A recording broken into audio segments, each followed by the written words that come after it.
Hi everyone, welcome to my YouTube channel. ಎಲ್ಲರೂ ಹೇಗಿದ್ದೀರಾ? ಚೆನ್ನಾಗಿದ್ದೀರಾ ಅಂತ ಅಂದ್ಕೊಂಡಿದ್ದೀನಿ. ಇಲ್ಲಿ ನಾನು ಸುವರ್ಣಗೆಡ್ಡೆನ ಉಪಯೋಗಿಸ್ಕೊಂಡು ಸುವರ್ಣಗೆಡ್ಡೆ ಮತ್ತು ಕಾಬೂಲ್ ಕಡಲೆ ಉಪಯೋಗಿಸಿ ಪಲ್ಯ ಮಾಡ್ತಾಯಿದ್ದೀನಿ. ಯಾರು ಕೂಡ ವಿಡಿಯೋ ಸ್ಕಿಪ್ ಮಾಡದೆ ಕೊನೆ ತನಕ ನೋಡಿ. ಇನ್ನು ಯಾರೆಲ್ಲ ನಮ್ಮ ಚಾನಲ್ನ ಸಬ್ಸ್ಕ್ರೈಬ್ ಮಾಡ್ಕೊಂಡಿಲ್ಲೋ ಪ್ಲೀಸ್ ಸಬ್ಸ್ಕ್ರೈಬ್ ಮಾಡ್ಕೊಳ್ಳಿ, ಮತ್ತು ಅನ್ಸಬ್ಸ್ಕ್ರೈಬ್ ಮಾಡ್ಕೋಬೇಡಿ.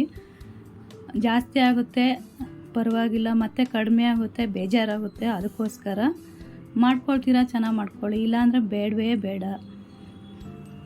ಬನ್ನಿ ಹೇಗೆ ಮಾಡೋದು ಅಂತ ನೋಡೋಣ. ಇಲ್ಲಿ ನಾನು 1/4 kg ತಂದಿದ್ದೆ, ಅಂದರೆ ಫುಲ್ ಹಾಕ್ತಾಯಿಲ್ಲ, ಸ್ವಲ್ಪ ಮಾಡ್ತಾ ಇರೋದ್ರಿಂದ ಸ್ವಲ್ಪ ತಗೊಂಡಿದ್ದೀನಿ. ಅದನ್ನು ಮೇಲ್ಗಡೆ ಸಿಪ್ಪೆ ಎಲ್ಲ ತೆಗಿಬೇಕು. ಕೆಲವೊಬ್ಬರಿಗೆ ಕೈಯೆಲ್ಲ ಕಡಿಯುತ್ತೆ ಇದನ್ನು ಮುಟ್ಟಿದರೆ, ಆವಾಗ ಕೊಬ್ಬರಿ ಎಣ್ಣೆ ಇಲ್ಲಾಂದರೆ ಹುಣಸೆ ಹಣ್ಣಿನ ರಸ ಹಚ್ಕೊಂಡು ಕಟ್ ಮಾಡ್ಕೋಬೋದು. ನನಗೆ ಏನೂ ಆಗೋಲ್ಲ, ಹಾಗೆ ಕಟ್ ಮಾಡ್ತಾಯಿದ್ದೀನಿ. ನೋಡಿ ಈ ಥರ ಚಿಕ್ಕ ಚಿಕ್ಕದ ಪೀಸ್ ಮಾಡಿಕೊಂಡು ತೊಳ್ಕೊಬಂದು ಇಟ್ಕೊಂಡಿದ್ದೀನಿ. ಸುವರ್ಣಗೆಡ್ಡೆ ಇದು ನೋಡಿ, ಈ ಥರ ಕಟ್ ಮಾಡ್ಕೊಂಡಿದ್ದೀನಿ.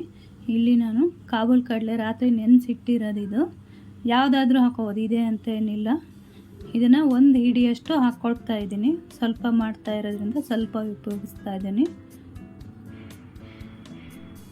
ಕೈಯಲ್ಲಿ ಹಿಡಿದ್ರೆ 1 ಹಿಡಿ ಆಗಬೇಕು, ಅಷ್ಟನ್ನು ಉಪಯೋಗಿಸ್ಕೊಂಡಿದ್ದೀನಿ. ಇಲ್ಲಿ ಕಡಲೆಕಾಳನ್ನು ಅದನ್ನು ಸಹ ಚೆನ್ನಾಗಿ ತೊಳ್ಕೊಬಂದಿದ್ದೀನಿ. ನೆನೆಸಿಟ್ಟಿರೋ ಕಡಲೆಕಾಳನ್ನು ಅದ್ರ ಮಧ್ಯೆ ಒಂದು ಪ್ಲೇಟ್ ಇಟ್ಟಿದ್ದೀನಿ. ಈಗ ಕಡಲೆಕಾಳಿಗೆ ಸ್ವಲ್ಪ ಉಪ್ಪು ಹಾಕ್ತಾಯಿದ್ದೀನಿ. ಪ್ಲೇಟಿಗೆಲ್ಲ ಕಡಲೆಕಾಳಿಗೆ ಉಪ್ಪು ಹಾಕ್ಕೊಳ್ತಾ ಇದ್ದೀನಿ. ಸ್ವಲ್ಪ ಕಡಲೆಕಾಳು ಬೇಯಲಿಕ್ಕೆ ಎಷ್ಟು ನೀರು ಬೇಕೋ ಅಷ್ಟು ಹಾಕ್ಕೊಳ್ತಾ ಇದ್ದೀನಿ. ಇಲ್ಲಿ ಒಂದು ಸಣ್ಣ ಪಾತ್ರೆ ಇಟ್ಕೊಂಡು ಕಟ್ ಮಾಡಿ ಇಟ್ಕೊಂಡಂಥ ಸುವರ್ಣಗೆಡ್ಡೆ ಹಾಕ್ಕೊಳ್ತಾ ಇದ್ದೀನಿ. 2 ಒಂದೇ ಕುಕ್ಕರಲ್ಲಿ ಬೇಯಿಸೋಣ ಅಂತ ಅಷ್ಟೇ, ಮತ್ತೇನಿಲ್ಲ. ಸ್ವಲ್ಪ ಸ್ವಲ್ಪ ಇರೋದ್ರಿಂದ ಈಗ ಉಪ್ಪು ಹಾಕ್ಕೊಂಡಿದ್ದೀನಿ. ಸ್ವಲ್ಪ ಹುಣಸೆಹಣ್ಣಿನ ರಸ ಹಾಕ್ಕೊಳ್ತೀನಿ. ಸ್ವಲ್ಪ ಸ್ವಲ್ಪ ಹಾಕ್ಕೋಬೇಕು, ಮತ್ತೆ ಬೇಕಾದರೆ ಮತ್ತೆ ಹಾಕ್ಕೋಬೋದು. ಈಗ ಸ್ವಲ್ಪ ಬೆಲ್ಲ ಹಾಕ್ಕೊಂಡು 3 ಮಿಕ್ಸ್ ಮಾಡ್ಕೊಳ್ತಾ ಇದ್ದೀನಿ. ಉಪ್ಪು, ಹುಣಸೆಹಣ್ಣಿನ ರಸ, ಬೆಲ್ಲ 3 ಹಾಕ್ಕೊಂಡಿದ್ದೀನಿ. ಇದು ಸುವರ್ಣಗೆಡ್ಡೆ ಎಷ್ಟು ಬೇಯಲಿಕ್ಕೆ ನೀರು ಬೇಕೋ ಅಷ್ಟು ಮಾತ್ರ ನೀರು ಹಾಕ್ಕೊಂಡಿದ್ದೀನಿ, ತುಂಬ ನೀರು ಹಾಕ್ಕೋಬಾರ್ದು. ಈಗ ಒಂದು 1/4 ಭಾಗದಷ್ಟು ಮೆಣಸಿನ್ಕಾಯಿನ, ಒಂದು ಮೆಣಸಿನ್ಕಾಯಲ್ಲಿ ಒಂದು 1/4 ಭಾಗದಷ್ಟು ಈ ಥರ ಸೀಳ್ಬಿಟ್ಟು ಹಾಕ್ಕೊಂಡಿದ್ದೀನಿ. ಒಂದು 3 ಕರಿಬೇವಿನ ಎಲೆ ಹಾಕ್ಕೊಳ್ತಾ ಇದ್ದೀನಿ.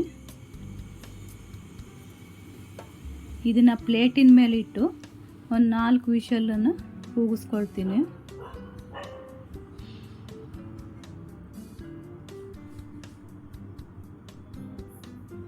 ಇದು 4 ವಿಷಲ್ ಕೂಗಿಸ್ಕೊಳ್ತೀನಿ.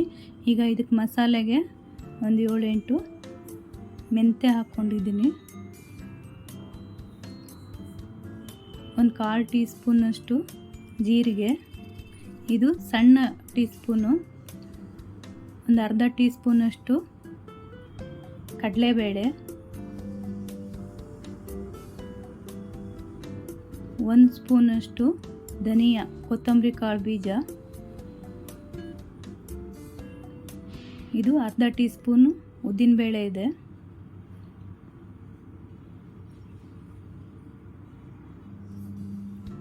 ಇವಾಗ ನಿಮಗೆ ಖಾರಕ್ಕೆ ಎಷ್ಟು ಬೇಕೋ ನೋಡಬೇಕು. ಇದಷ್ಟು ಖಾರ ಅನ್ಸಲ್ಲ, ಅದಕ್ಕೆ ಸ್ವಲ್ಪ ಜಾಸ್ತಿ ಹಾಕ್ಕೊಂಡಿದ್ದೀನಿ. ಖಾರಕ್ಕೆ ಎಷ್ಟು ಬೇಕಷ್ಟು ಮೆಣಸಿನ್ಕಾಯಿನ ಹಾಕ್ಕೊಂಡಿದ್ದೀನಿ. ಈ ಮೆಣಸಿನ್ಕಾಯಿ ದೊಡ್ಡದಿರೋದ್ರಿಂದ ಒಂದು ಸ್ವಲ್ಪ ಚಿಕ್ಕ ಚಿಕ್ಕದಾಗಿ ಕಟ್ ಮಾಡ್ಕೊಳ್ತೀನಿ. ಚೆನ್ನಾಗಿ ಗರಿ ಗರಿ ಹಂಗೆ ಬಿಸಿಲಲ್ಲಿ ಒಣಗಿಸಿಟ್ಟಿರೋ ಮೆಣಸಿನ್ಕಾಯಿ ಇದು. ಇವಾಗ ಇದಕ್ಕೆ ಸ್ವಲ್ಪ ಸಾಕು ಕರಿಬೇವಿನ ಎಲೆ ಹಾಕ್ಕೊಳ್ತಾ ಇದ್ದೀನಿ. ಇದನ್ನೆಲ್ಲ ಇವಾಗ ಒಟ್ಟಿಗೆ ಹಾಕ್ಕೊಂಡು ಸಣ್ಣ ಉರಿಯಲ್ಲಿ ಹುರ್ಕೊಳ್ತೀನಿ. ಉರಿ ಸಣ್ಣದಿರಲಿ, ಇದು ಕಪ್ಪಾಗಬಾರ್ದು, ಸಣ್ಣ ಉರಿಯಲ್ಲಿ ಹುರ್ಕೋಬೇಕು, ಕೈ ಆಡಿಸ್ತಾ ಇರಬೇಕು.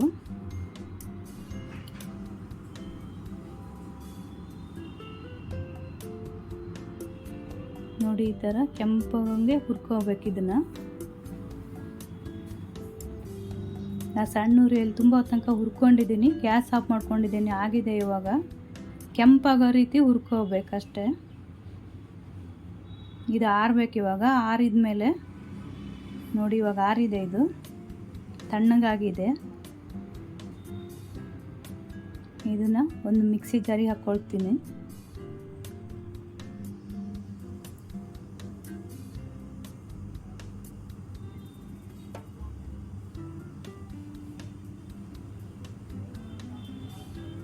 ಇವಾಗ ಇದನ್ನು ಪೌಡ್ರ್ ಮಾಡ್ಕೊಂಡು ಬರ್ತೀನಿ.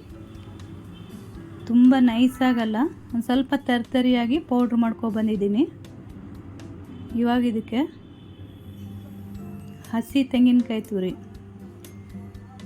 ಇದು ಇಷ್ಟೇ ಅಂತಲ್ಲ, ಸ್ವಲ್ಪ ಜಾಸ್ತಿ ಹಾಕಿದ್ರೇ ಚೆನ್ನಾಗಿರುತ್ತೆ. ನಾನಿಲ್ಲಿ ಸ್ವಲ್ಪ ಮಾಡ್ತಾ ಇರೋದ್ರಿಂದ ಸ್ವಲ್ಪ ಹಾಕ್ಕೊಳ್ತಾ ಇದ್ದೀನಿ. ಚಿಕ್ಕ ಕಾಯಲ್ಲಿ ಒಂದು ಅರ್ಧ ಹೋಳನಷ್ಟು ಹಾಕ್ಕೊಂಡಿದ್ದೀನಿ. ನೋಡಿ, ಇದನ್ನು ಸಹ ತರಿಯಾಗಿ ಒಂದು 2 ರೌಂಡ್ ರುಬ್ಕೋಬೇಕಷ್ಟೇ. 1 ರೌಂಡು ತಪ್ಪಿದರೆ 2 ರೌಂಡು ತೆಂಗಿನಕಾಯಿ ಕೊಬ್ಬರಿ ಹಾಕಿದ್ಮೇಲೆ 1 ರೌಂಡು ಇಲ್ಲ 2 ರೌಂಡು ರುಬ್ಕೊಂಡು ಬರಬೇಕು ಅಷ್ಟೇ. ಈ ಥರ ತರಿಯಾಗಿ ರುಬ್ಕೊಬರಬೇಕು. ಇವಾಗ ಇದು ಕೂಡ ಬೆಂದಿದೆ. ಕಡಲೆಕಾಳು ಮತ್ತು ಸುವರ್ಣಗೆಡ್ಡೆ ಎರಡೂ ಕೂಡ ಬೆಂದಿದೆ. ಇವಾಗ ಬಿಸಿ ಇದೆ, ಎಷ್ಟು ಚೆನ್ನಾಗಿ ಬೆಂದಿದೆ ನೋಡಿ. 4 ವಿಷಲ್ ಕೂಗಿಸ್ಕೊಂಡಿದ್ದೀನಿ. ಇದು ಸಹ ಸುವರ್ಣಗೆಡ್ಡೆ ಕೂಡ ಬೆಂದಿದೆ. ಇವಾಗ ಒಂದು ಚಿಕ್ಕ ಬಾಣಲಿ ಇಟ್ಕೊಂಡು ಅದಕ್ಕೆ ತೆಂಗಿನ ಎಣ್ಣೆ ಹಾಕ್ಕೊಂಡಿದ್ದೀನಿ, ಕೊಬ್ಬರಿ ಎಣ್ಣೆ. ಇದೇ ಒಗ್ಗರಣೆಗೆ ಕೊಬ್ಬರಿ ಎಣ್ಣೆ ಏನೇನಕ್ಕೆ ಬೇಕೋ ಎಲ್ಲ ಉಪಯೋಗಿಸ್ಕೊಳ್ತೀವಿ. ಎಲ್ಲದಕ್ಕೂ ಕೊಬ್ಬರಿ ಎಣ್ಣೆ ಉಪಯೋಗಿಸಲ್ಲ, ಕೆಲವೊಂದಕ್ಕೆ ಮಾತ್ರ ಉಪಯೋಗಿಸ್ಕೊಳ್ತೀವಿ.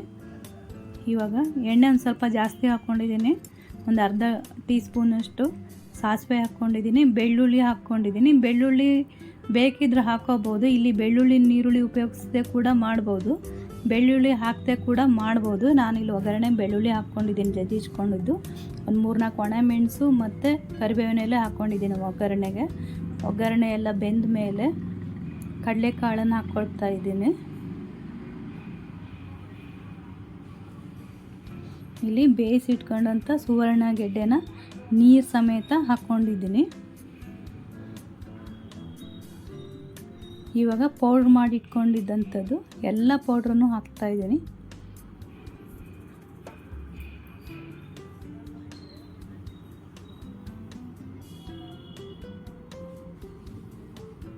ನೋಡಿ,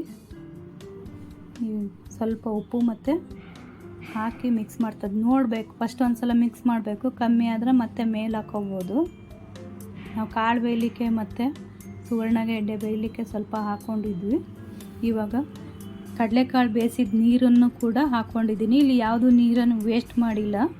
ಕಡಲೆಕಾಳು ಬೇಯಿಸಿದ ನೀರು ಮತ್ತು ಸುವರ್ಣಗೆಡ್ಡೆ ಬೇಯಿಸಿದ ನೀರು ಕೂಡ ಹಾಕ್ಕೊಂಡಿದ್ದೀನಿ. ಉಪ್ಪು ಕಮ್ಮಿ ಇತ್ತು, ಉಪ್ಪು ಮತ್ತು ಹುಳಿ ಬೆಲ್ಲ ಇವು 3 ಕಡಿಮೆ ಇತ್ತು, ಮತ್ತು ವಾಪಸ್ ಹಾಕ್ಕೊಳ್ತಾ ಇದ್ದೀನಿ.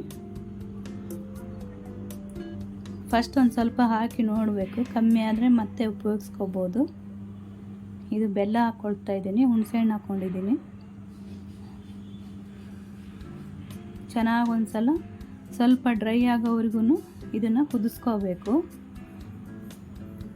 ಮಧ್ಯೆ ಕೈ ಆಡ್ತಾ ಇರಬೇಕು. ಇದು ಆರೋಗ್ಯಕ್ಕೆ ಸುವರ್ಣಗೆಡ್ಡೆ ತುಂಬ ಒಳ್ಳೆಯದು. ಬಾಡಿಯಲ್ಲಿ ಏನಾದರೂ ಚರ್ಮ ಏನಾದ್ರು ಕಟ್ಗಿಟ್ಟಾಯಿತು ಅಂದರೆ ಇದನ್ನು ದಿನ ತಿಂತಾಯಿದ್ರೆ ಬೇಗ ಒಣಗುತ್ತೆ, ಅಷ್ಟು ಚೆನ್ನಾಗಾಗುತ್ತೆ ಸುವರ್ಣಗೆಡ್ಡೆ. ಆಪರೇಷನ್ ಆದವರಿಗೂ ಅಷ್ಟೇ, ಹೊಲಿಗೆ ಬೇಗ ಕೂಡಬೇಕು ಅಂದ್ರೆ ಸುವರ್ಣಗೆಡ್ಡೆ ಪಲ್ಯ ಸ್ವಲ್ಪನೇ ಆಗಲಿ, ಒಂದು 2 ಸ್ಪೂನ್ ಆಗಲಿ ಡೈಲಿ ತಿನ್ಕೊತ ಬಂದರೆ ಅದು ಕೂಡ ತುಂಬ ಒಳ್ಳೆಯದು ಆರೋಗ್ಯಕ್ಕೆ. ಇವಾಗ ಸ್ವಲ್ಪ ಲಾಸ್ಟಲ್ಲಿ ಕೊತ್ತಂಬರಿ ಸೊಪ್ಪನ್ನು ಹಾಕಿ ಮಿಕ್ಸ್ ಮಾಡ್ತಾಯಿದ್ದೀನಿ.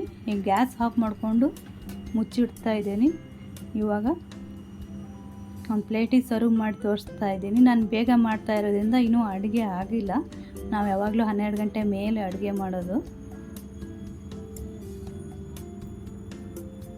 ಇದು ಅನ್ನಕ್ಕೆ ನಂಚ್ಕೊಳ್ಳೋಕ್ಕೆ ಮಾಡ್ತಾ ಇದ್ದಿದ್ದು. ನೋಡಿ ಹೇಗಾಗಿದೆ ಅಂತ ಹೇಳಿ. ಈ ವಿಡಿಯೋ ಇಲ್ಲಿಗೆ ಎಂಡ್ ಮಾಡ್ತಾ ಇದ್ದೀನಿ. ಈ ವಿಡಿಯೋ ಇಷ್ಟ ಆದಲ್ಲಿ ಲೈಕ್ ಮಾಡಿ, ಕಮೆಂಟ್ ಮಾಡಿ, ಸಬ್ಸ್ಕ್ರೈಬ್ ಮಾಡ್ಕೊಂಡು ನೋಡಿ, ಸಪೋರ್ಟ್ ಮಾಡಿ. Thank you for watching.